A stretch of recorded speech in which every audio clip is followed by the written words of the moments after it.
when you get to a certain level of conscious awakening in your conscious awakening experience, in my experience with this process, you go through certain levels of initiation as you compound and go through the eye of the needle, so to speak, in a spiritual level sense, and often an emotional sense, as you move through your shadow work.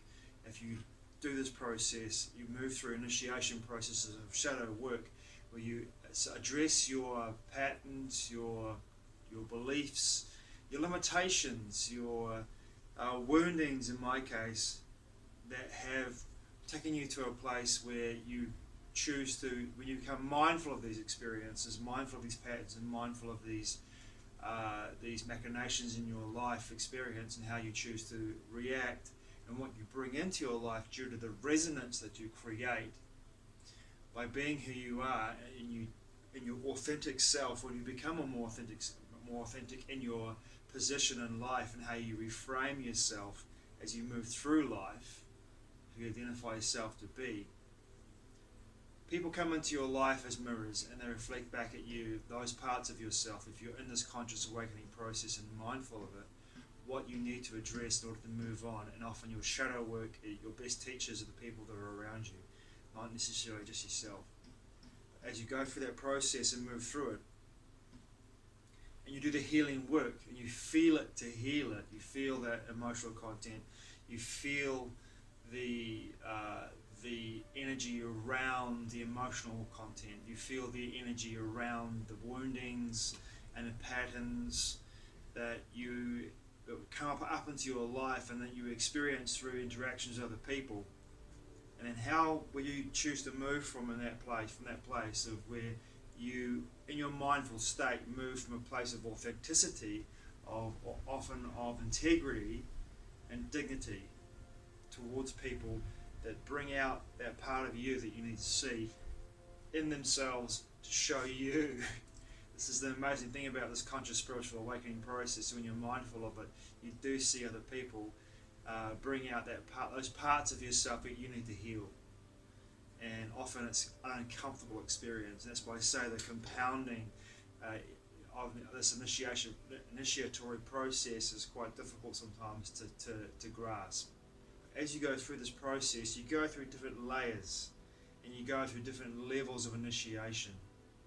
And often it's for me, my personal experience, I've had situations where I found it intolerable to be around certain people, because they're bringing out parts of myself when I'm seeing them and experiencing, when I'm hanging around them or near them or interact with them. I'm seeing parts of myself that I haven't addressed, and in that process of understanding this, I find it very difficult to feel as though, oh my God, that's me. That's me being shown back at me, what I need to address, what I need to heal and accept. And this is part of the process, the healing process for me, is to accept that part of myself and forgive myself for acting in that way at some point. Because often I'll have an experience with somebody, interaction with somebody, and I'll find their behavior intolerable. And then I'll realize through my own memory, and I have an experience that I had in my life where I acted that way, where I was being that guy or that person, that being.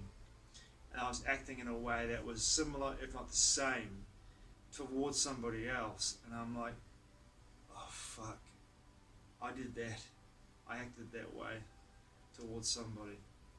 But now being mindful, I'm always given that choice to act in a different way, act to move from my heart rather than act out of fear, which is basically the basis, anyway, I find, for most of my actions that had no dignity and no integrity. They always came out of a place of fear.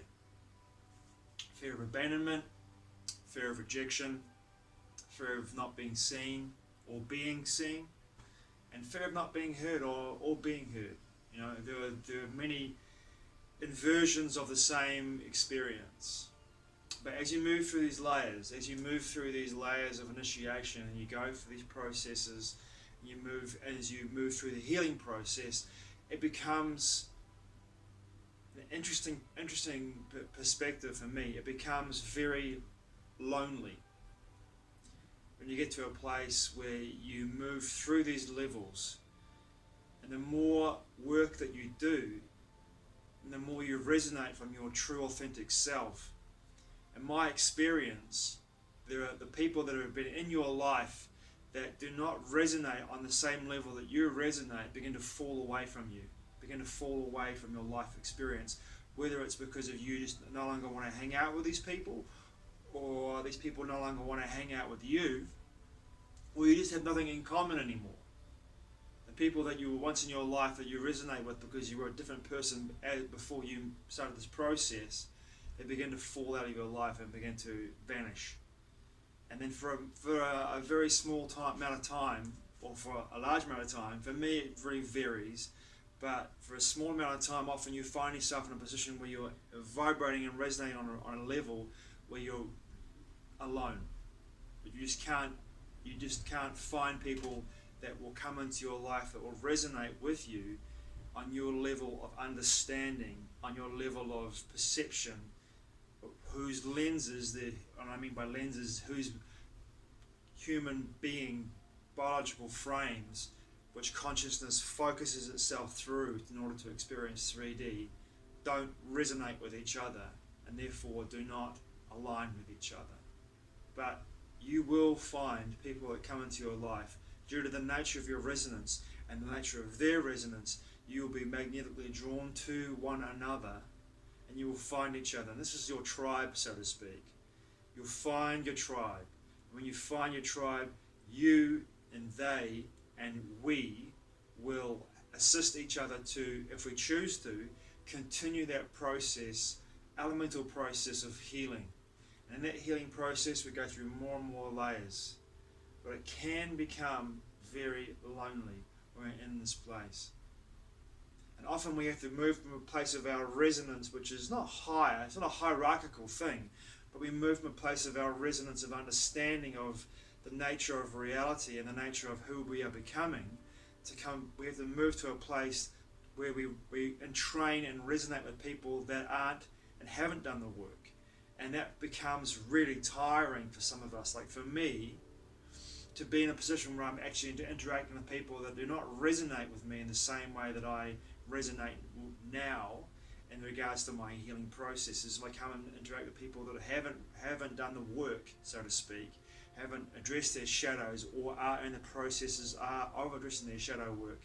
And I choose to come to a place where I meet them and I do my best to support them. It can become very tiring for me to come into that space and to hold my space, but also hold space for them as they go through their processes. So I find myself being more and more drawn to being alone and spending more and more time in nature, because for me, when I go to nature, I feel this completeness, I feel this stillness, I feel this wholeness, I feel this connection and acceptance that I don't have around most people. And I'm very cautious about what I talk about these days when I'm around people. Like in the last few years, especially in my very beginning of my spiritual conscious awakening experience, I would go off on one, and I was always righteous in my behavior, and it was spiritual ego at its finest. I'm the best example of spiritual ego that I know, that I've known in my life. When I first became spiritually conscious, awakened, I was on the crusade, man. I was fucking off on one, often, and I would be, and my vitriol around this knowledge that I was awakening to was so prevalent in my life. I was like on a soapbox, screaming out to the world, wake the fuck up. And I was still waking up, and I was in that process. I really didn't really understand at the time how the nature of spiritual conscious awakening is. The more I knew, the less I knew. If that makes sense. And in that process of knowing that I was awakening, I was becoming aware, I was becoming mindful, and over the years I have really come to a place where my interactions on that level with people that I don't know, I just don't go there anymore. unless I'm drawn into a conversation where I can express myself authentically. Now, part of that authenticity in regards to who I am now when I meet people is just to be myself naturally and hold my integrity in my space. And with regards to that as well, in my dating life, I've met no one in the last 2 years, almost since 2019, well, 2020. Since 2020, I've met no one that I really wanted to date. I've met no one that I resonate with in that way that I'd want to date. And it's due to the nature of my friend Tabash calls it a sabbatical.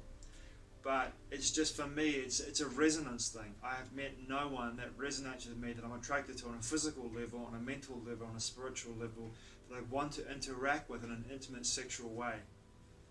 And that has not made me feel lonely, because I've had so many sexual experiences, and amazing sexual experiences and awful ones, sexual experiences from my entire life. My life experience, from my first sexual experiences in my early 20s and late teens right through till 2-3 years ago. So I don't feel like I'm missing out on anything in that sense.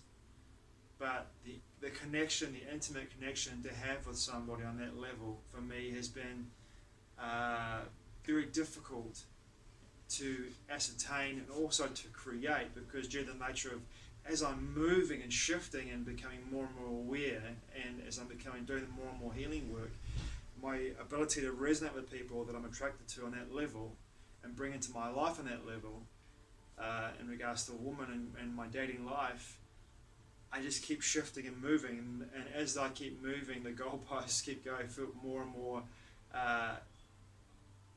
in a healing process. I wouldn't say higher, but certainly more aware that frequency band that I'm moving in, to me, feels smaller and smaller in regards to the people that are actually in that frequency band.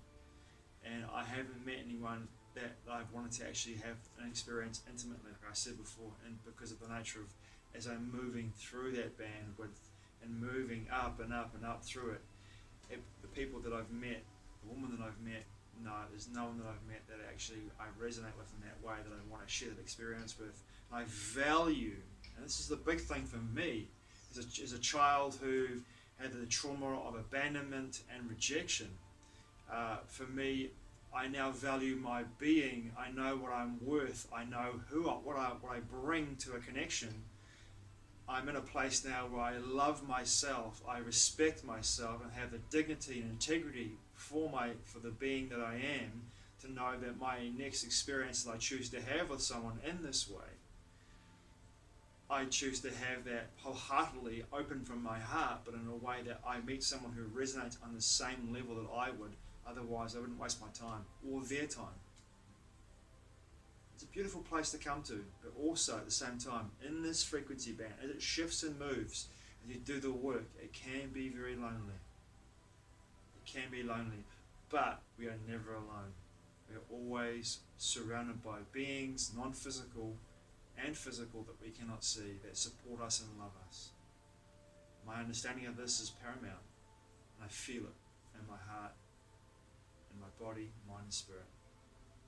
Thanks for watching, I truly appreciate it. Mā te wa. I'll see you again soon.